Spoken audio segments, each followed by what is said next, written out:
Saya ada join satu group Muflis dekat Facebook. Bila saya masuk dalam tu, 99% semua happy bila bankrupt.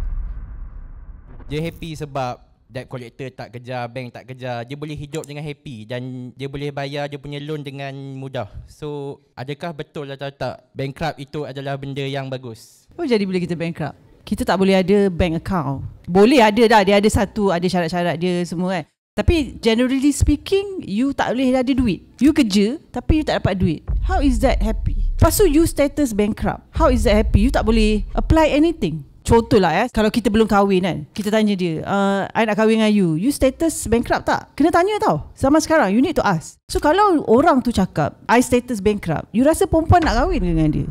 Bankrupt, hutang is not ni tau, dia emosi.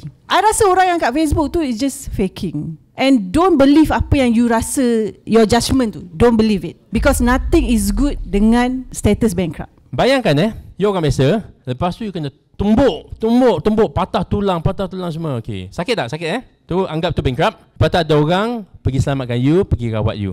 You pun recovered. Not fully recovered sebab maybe dah cacat sikit ke. But you happy because you dah tak sakit lagi. Tapi aku tak nak pun sakit in the first place. Sebab bila you status bankrupt, banyak benda limitation. Nak keluar negara pun kena minta permission. Nak jadi company director, tak boleh.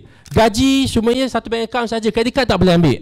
Your life is limited. They are happy because they were in macam ni ni normal situation. Now they are in deep trap. Lepas tu now dia naik balik. They happy because of this.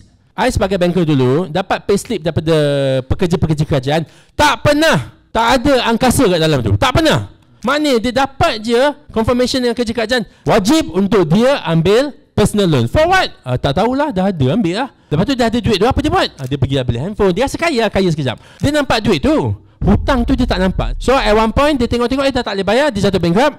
Itu yang dia rasa happy. Sekarang tak payah bayar. Dia orang ni semua dalam bahasa korang lah, delusional. Dengan dia okay, they think they beat the system. No.